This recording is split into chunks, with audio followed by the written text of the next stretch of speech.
Assalamualaikum warahmatullahi wabarakatuh. Perkenalkan, nama saya Regita Puspitasari dari Prodi Akuntansi, kelas Akuntansi 20E. Pada video kali ini, saya akan menjelaskan materi mengenai emosi dan suasana hati. Yang pertama adalah yang akan kita bahas, yaitu apa yang dimaksud dengan emosi dan suasana hati.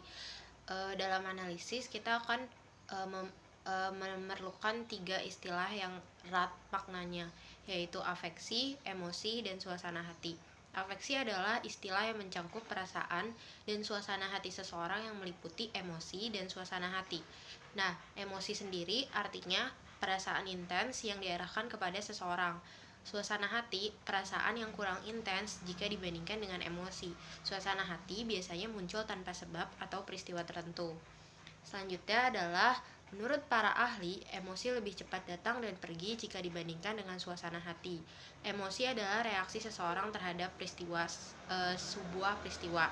Kalau suasana hati biasanya tidak diarahkan pada orang atau peristiwa tertentu, tapi emosi dapat berubah menjadi suasana hati saat kita kehilangan fokus terhadap objek tersebut. Selanjutnya adalah hubungan afeksi, emosi, dan suasana hati. Afeksi adalah istilah yang mencangkup emosi dan suasana hati. Perbedaan antara suasana hati dan emosi terletak pada apa yang menyebabkan peristiwa itu terjadi. Secara spesifik, emosi itu berorientasi kepada tindakan, sementara suasana hati lebih kepada kognitif. Emosi dan suasana hati berhubungan dan mempengaruhi satu sama lain. Misalnya ketika kita diterima di suatu pekerjaan, kita akan ngerasa seneng yang nantinya akan mempengaruhi suasana hati kita menjadi bahagia atau baik selama beberapa hari ke depan. Selanjutnya kita akan membahas mengenai emosi dasar. Sejumlah peneliti mencoba untuk membatasi pada tatanan dasar atau fundamental, tetapi ada juga yang berpendapat bahwa tidak masuk akal untuk berpikir dalam emosi dasar. Psikolog mencoba mengidentifikasikan emosi dasar melalui ekspresi wajah, tapi ekspresi wajah itu terlalu kompleks untuk mengidentifikasikan emosi. Yang selanjutnya adalah suasana hati dasar. Ada afektif positif dan afektif negatif. Mereka menjadi keadaan suasana hati karena kita sekarang melihatnya lebih umum daripada mengisolasikan emosi tertentu. Selanjutnya adalah fungsi emosi. Apakah emosi membuat kita menjadi tidak rasional? Observasi yang dilakukan oleh astronom terkenal menyatakan bahwa rasionalitas dan emosi saling bertolak belakang, dan jika menampilkan emosi, Anda mungkin bertindak secara tidak rasional. Sebuah studi terkini mengindikasikan bahwa individu yang dalam suasana hati yang negatif lebih baik dalam mengenali kebenaran informasi akurat dibandingkan orang dalam suasana hati yang bahagia. Selanjutnya adalah apakah emosi menyebabkan kita bersikap etis. Suatu cabang riset menunjukkan bahwa dalam pekerjaan dan kehidupan, penilaian moral kita lebih banyak berkaitan dengan emosi dibandingkan kognisi. Tetapi kita cenderung berpikir sebaliknya, khususnya ketika penilaian itu diberikan kepada kelompok. Selanjutnya adalah sumber emosi dan suasana hati. Ada beberapa sumber penyebab emosi dan suasana hati, seperti yang pertama adalah kepribadian. Kebanyakan orang telah membangun kecenderungan untuk mengalami emosi yang sama dengan intensitas yang berbeda. Yang kedua adalah waktu dalam hari. Riset menyatakan kebanyakan kita sebenarnya mengikuti pola yang sama, dan sifat alami dari pola ini mungkin mengejutkan. Hasil ini serupa dengan apa yang dilaporkan. Sebuah perbedaan utama adalah apa yang terjadi di malam hari. Afektif positif cenderung jatuh sesudah pukul 7 malam, dan afektif negatif ada di titik terendah pada pagi hari dan meningkat sepanjang malam. Yang ketiga adalah hari dalam minggu. Di Amerika Serikat cenderung mengalami afeksi positif pada hari Jumat, Sabtu, dan Minggu, dan terendah pada hari Senin. Sementara bagi orang Jepang, afektif positif tertinggi pada hari Senin daripada Jumat ataupun Sabtu. Yang keempat adalah cuaca. Bukti yang wajar dan detail dari para peneliti menunjukkan bahwa cuaca memiliki sedikit pengaruh kepada suasana hati. Yang kelima adalah stres. Menumpuknya level stres dapat memperburuk suasana hati kita dan lebih sering merasakan emosi negatif. Yang keenam adalah aktivitas sosial.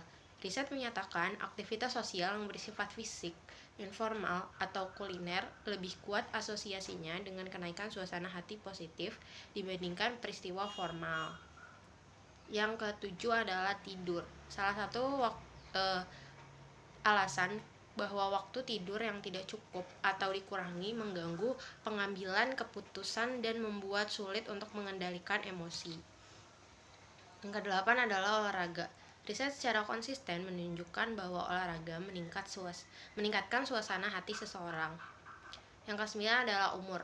Salah satu studi terhadap orang-orang umur 18-94 tahun telah mengungkapkan bahwa emosi negatif tampaknya terjadi seiring bertambahnya usia.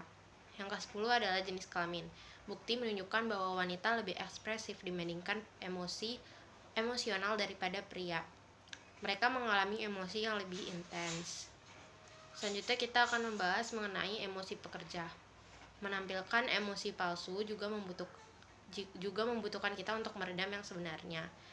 Akting permukaan adalah menyembunyikan perasaan di dalam dan menyembunyikan ekspresi emosional sebagai respon atas peraturan. Akting mendalam adalah mencoba untuk memodifikasi perasaan dalam diri yang sebenarnya berdasarkan aturan. Akting permukaan berhadapan dengan emosi yang ditampilkan, dan emosi mendalam berhadapan dengan emosi yang dirasakan. Teori peristiwa afektif.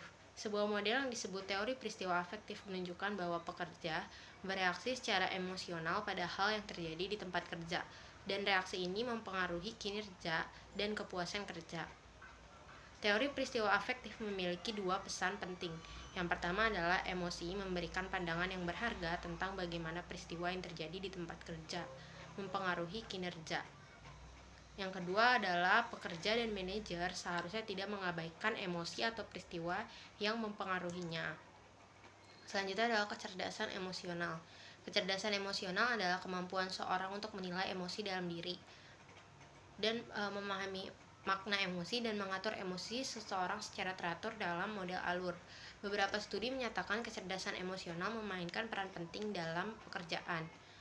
Kasus untuk kecerdasan emosional, yang pertama ada daya tarik intuitif. Intuisi menyatakan orang yang mendeteksi emosi orang lain, mengendalikan emosinya sendiri, dan mengendalikan interaksi sosial dengan baik, memiliki posisi yang kuat dalam bisnis. Kecerdasan emosional memprediksi kriteria yang berarti bukti menyatakan level tinggi kecerdasan emosional berarti seseorang akan berkinerja dengan baik dalam pekerjaan. Yang ketiga adalah kecerdasan emosional berdasarkan biologis. Ada studi yang membuktikan bahwa emosional dipengaruhi oleh genetik. Selanjutnya adalah pengaturan emosi. Para peneliti dari pengaturan emosi sering mempelajari strategi yang mungkin digunakan orang untuk mengubah emosinya. Salah satunya akting permukaan.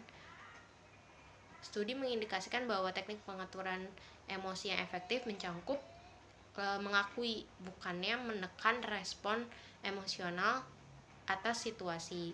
Selanjutnya adalah aplikasi perilaku organisasi terhadap emosi dan suasana hati. Yang pertama adalah seleksi. Salah satu implikasi dari bukti uji kecerdasan emosional sampai saat ini adalah bahwa pemberi kerja seharusnya mempertimbangkan sebagai sebuah faktor dalam merekrut pekerja, khususnya untuk pekerjaan yang menuntut tingkat interaksi sosial yang tinggi. Yang kedua adalah pengambilan keputusan. Suasana hati dan emosi positif berpengaruh saat seseorang mengambil keputusan yang baik. Yang ketiga adalah kreativitas. Orang dalam suasana hati baik cenderung lebih kreatif daripada orang yang dalam suasana hati buruk. Mereka menghasilkan banyak ide dan pilihan. Sekian presentasi yang dapat saya sampaikan, kurang lebihnya mohon maaf. Wassalamualaikum warahmatullahi wabarakatuh.